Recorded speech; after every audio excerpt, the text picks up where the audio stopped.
You never really believe it's going to be your door. You know what I mean?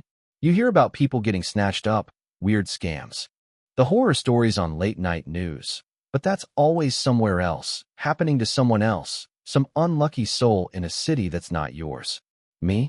I lived in a quiet cul-de-sac where folks cared more about the color of your lawn flamingo than your safety. Or so I thought. My name's Chloe, and I'm the kind of person who gets lost in numbers for fun, a data analyst, which basically means my life was a steady rhythm of coffee, spreadsheets, and the soft purr of my laptop fan cutting through the silence of my living room. Until that Tuesday, when everything snapped in half. Let me back up a sec. It was one of those afternoons so ordinary it almost felt fake. Sunlight cutting stripes across my floor. Me squinting at quarterly sales numbers. Debating if I deserved a second coffee or if that was pushing my luck. That's when the knock came.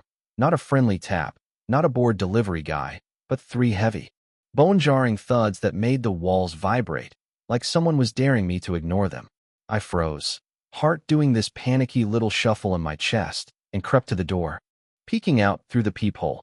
Two men, both in uniforms that looked too crisp, too shiny, like a bad Halloween cop costume, bold HOA letters on their chests. One was thick and mean-looking with a clipboard. The other stood back, lean with sunglasses on despite the cloud cover, arms crossed, practically radiating, "Don't mess with me." Now, our actual HOA is a handful of retirees who run everything by email. Nobody sends muscle to do yard inspections, you get me? Flipping dramatically through forms and pointing at my grandma's flamingo like it was a federal crime. I barely cracked the door, chain-latched, told them if there was a problem.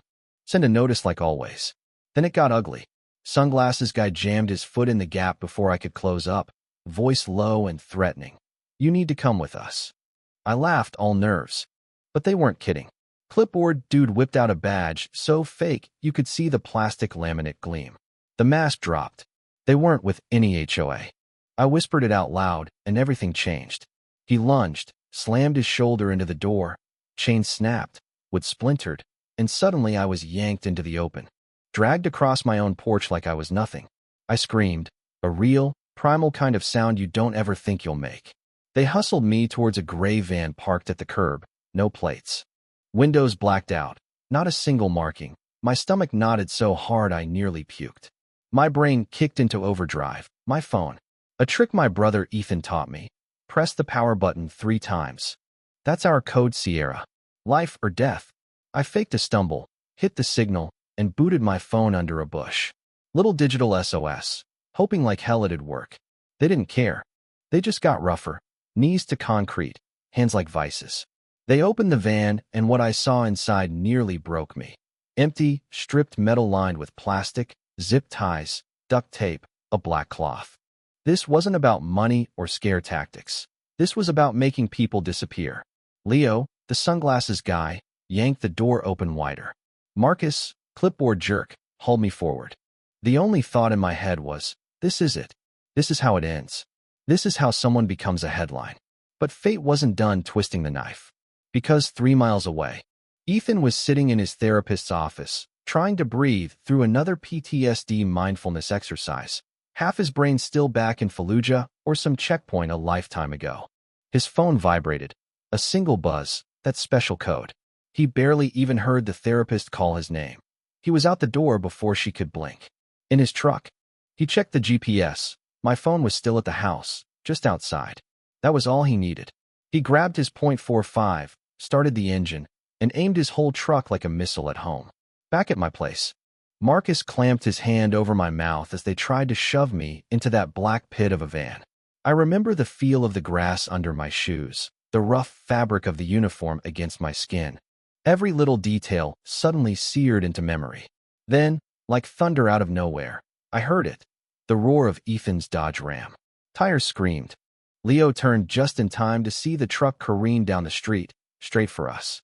No time to think. Just impact. A tidal wave of noise and metal. The van buckled. I was thrown free. The world spinning in broken glass and burnt rubber. I crawled up to see Ethan, my brother, a walking storm cloud, calm and cold, stepping out of his truck. He didn't waste a word. Grabbed Marcus by the collar, pinned him to the van, voice low and flat. You thought you could take my sister? The cops showed up in a chorus of sirens. Detective Wallace, all tired eyes and skepticism, barely believed a word. He called it a scare tactic, just a scam, nothing more. But Ethan wasn't buying it, and neither was I. The van, the uniforms, the timing, none of it was random. And while the cops packed up the wreck and Wallace patted himself on the back for solving a simple crime, Ethan and I started asking real questions. That's when the twist hit. Digging into company records, cross-checking police reports, we uncovered a whole web of fake shell companies tied to home services, each covering up similar abductions across 3 counties. These weren't thugs. They were pros, ex-military extraction teams working for someone higher up. The more we dug, the more it felt like falling down an endless elevator shaft with no bottom. And then, just as we thought we had a grip, I noticed a muddy footprint by the back window. Someone had been in our house while we were still reeling. Nothing stolen, just a calling card. We can get to you whenever we want. That's when the real fear set in. Ethan barked, "Pack a bag," and we ditched everything but the essentials, burner phones, cash, drove to a nameless motel. For the first time, I realized how thin the walls between safety and chaos really are. We turned that crappy motel room into a war room. Ethan gathering gear, drawing up plans, me hacking into digital ghosts, tracking server logs, following the money. It all pointed to a name: Julian Croft, real estate mogul by day, trafficker by night, hiding in plain sight behind charity galas and billboards. His organization was prepping a shipment of 5 women, slated for export the very next night. The cops couldn't be trusted. Croft's reach was too long, his network too deep. We only had each other. That night at the docks, the fog hung low. Ethan, all military precision, snuck into the warehouse as I guided him through cameras I'd hacked. He dropped guards like dominoes. Got to the container just as Croft's right-hand man, a scarred, hulking brute, showed up shotgun in hand. It was a standoff, ambush from above. I could have run, but Ethan was family, and family is everything. So I blew the power grid, plunged the whole place into chaos, grabbed a wrench, and stormed in myself. In the darkness, Ethan took down the lieutenant, freed the women. Croft arrived, all silk and smugness, tried to buy off Ethan, failed. The police sirens closed in, but not before I smashed the main door controls, trapping Croft and his empire inside with the evidence. When the dust settled, Croft was done, arrested, his trafficking network unraveled by federal agents, his carefully built image ruined. Detective Wallace? Turns out he'd been on the payroll, too. His career ended in cuffs. Our old life, gone. We sold the house, moved somewhere quieter, this time with better locks and even sharper instincts. But I wasn't done. Fear was my fuel. With Ethan and a grant from a victim's fund, we started Sierra Watch, a nonprofit using data analysis to spot predatory patterns, a digital neighborhood watch for the new world. Every story we heard, every email from another survivor, each one was proof that we weren't alone and that the system still needed people willing to step into the dark.